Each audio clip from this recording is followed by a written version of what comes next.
Good day sa ating mga sir. So meron tayo itong module na ginawa ulit na version 3. Ayan. Okay. So testingin ulit natin sa Honda. Itong B3 natin ay pwede sa Honda, pwede sa Y-Connect, pwede na sa backdoor ng send engine. Okay. So ito muna yung Honda, itatry natin, Honda Cayenne. Okay yan. So ito nakasalpak na yung ating K-line. So bubukas muna tayo ng ating software. Tingnan natin kung mariread ba niya. Ayan. So tingnan nyo guys. Ayan o.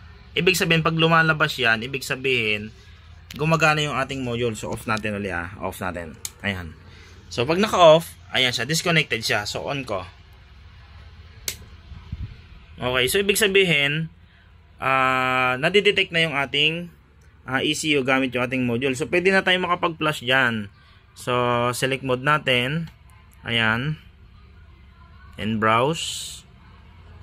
Punta tayo sa ayun. Then open, then write. Ayan.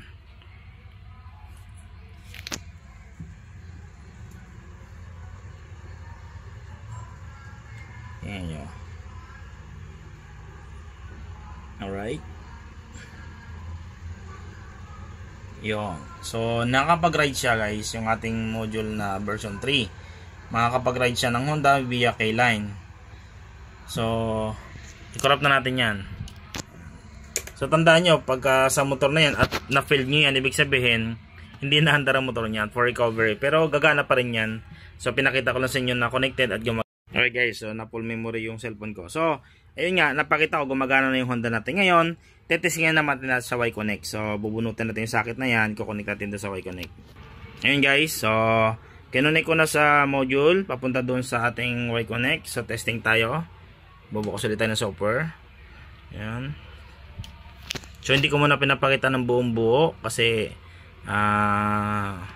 doon natin ito papakita sa training. Ayan. So magre-read muna tayo ng isang hex. Ayan. So read tayo ng example data. Ayan. Data 3. Ayan. Para walang kaparehas. Then save natin. Then data read. Tingnan natin magre-read Oops, nag-fail. So tinama ko na yung pin. Nag-fail tayo dahil hindi tumama yung tusok. Ayan, so makikita nyo pag hindi connected, ganyan siya. So ulit tayo. Read tayo ng file. Ayan, so type natin dito yung data. Try mo natin. Ayan. Tapos lagyan natin number 3. Ayan. Then save. Then pilihan natin yung sinisave natin. Then read. Okay. Oops. Filled uli. So tingnan natin. Close ulit. Guys, so try ulit tayo.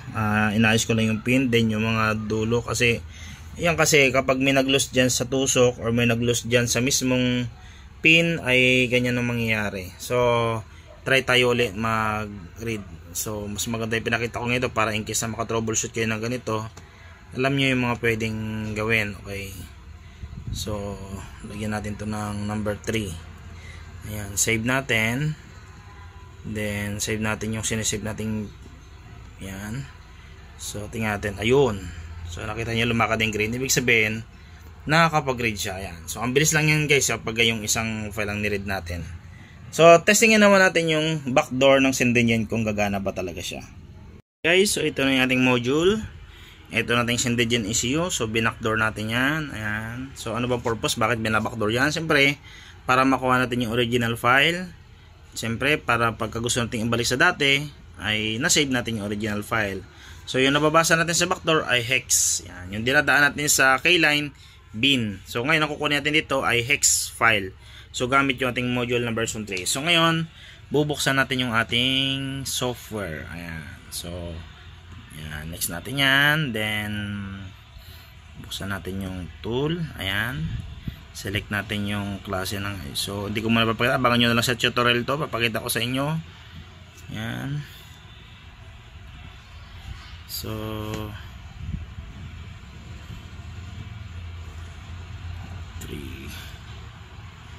Ayan. Then maglagay tayo dito ng lagyan natin dyan ay test. Ayan. So test muna ilagay natin yan. Then next natin. Ayun. Then select natin yung COM3. Naka COM3 siya. Then next. Then palitan natin ito. So tabi mo natin yung secret code natin. Ayan. So soon ituturo ko sa inyo to guys. Abangan nyo na lang sa tutorial or sa mga training natin na gaganapin. Next natin. Next. Ayan. So ayan na siya. Then punta tayo sa other files. Then chip. Ayun. So naka-block na. Ayan. Yung mga settings sa dito. Yan. Binabalid natin yan. Ayun. Then complete. Ayan. So pag complete natin, punta tayo sa tool. Then full mode natin. Ayun. Then ayan yung ating software. So punta tayo sa read. Ayan, mag-read tayo ngayon. So lagyan natin ng pangalan. Wala kayo kung anong gusto niyo yung pangalan dito. Lagyan natin dito ay Honda. Ayan. So example Honda. Ayan na. Then save natin. Ayan siya. So hintayin na natin siya. Magre-reading yan. So ngayon may communication failure. So ibig sabihin kapag ka nag-failure, may mali tayo sa settings or may lost contact tayo sa ginawa natin. Okay, so okay naman setting natin yung module natin. So ulitin natin yung kanyang setting. May mali lang sa settings natin. Okay, okay, subuksan ulit yung software natin. Na mali lang tayo ng settings kanina. So yun, dami kasing pagpipilian yan guys. So dito pa lang ang dami rin pagpipilian. So yan. So yan muna tayo. Then dami yung pagpipilian guys. So tingnan nyo kung saan tayo pupunta dyan. Dapat kabisado natin yung ano na yan. So ituturo naman natin yan guys. Pero relax lang. Tiyanti lang. Yan.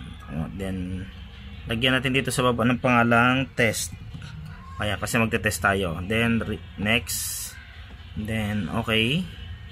Then piliin natin ng COM3.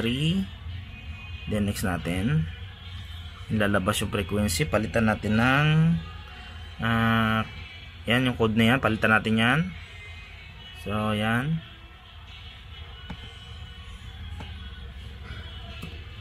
Yan. Then next natin. Ayun. So lumabas na yung ganyang settings. Ayun. May settings pa ulit tayong gagalawin dyan. Ayan may mga ibablock pa tayo dyan. So ito muna. Then pababain natin doon sa pinakasagad. Then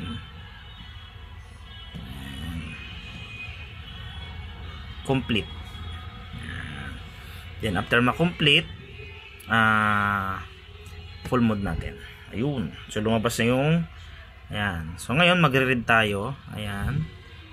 So ulit na naman tayo sa ginawa natin kanina. Ayun. Then lagyan natin ang pangalan. Halimbawa, lagyan natin yan Honda. Ayan. Then save natin. Then ayun. Pagka nyo, pag lumabas na yan, ibig sabihin magre-read na yan. I-read natin yung original yung file. Ayun guys. So yan nyo. So, ayan. So pagre-read pa lang yan. Iba naman yung process ng pagra-write. Ayan. Tuturo rin namin sa inyo guys. Ayan. Relax lang. Sa una medyo nakakalula. Siyempre pagdating sa mga itong settings, lalo sa walang alam sa computer, ay medyo mahirap. Ayan. Pero kapag ka-interesado talaga tayong matuto, ayun guys, basic lang sa atin yan kapag natuto tayo. So ito pala hininang ko. Pwede naman kasi tusok lang yan. Hininang ko na lang kasi one hand lang yung gamit ko. So hirap maglulus. Ayan. So yung module natin. Mas marami pa tayong abang na gagawin. Ayan gawa tayo ng mga 100 pieces. Ayun. So naka-complete na. Ayun so na-read na natin. So nakalagay dyan, may pass na dito. So tingnan natin yung file na yon. Exit na natin to. So nilagay ko siya dito sa test. Ito na siya. Ayan yung Honda na yan. Ito na siya. So meron siyang laman na 1081 KB. Okay guys. So yun lang. So ganda ng tools natin ngayon version 3. Kaya na ng tatlong model, Honda K-Line, Y-Connect, tsaka Ascendant yan backdoor. So sa V4 nito, pwede na siya sa pang Yamaha guys. Okay? So abangan.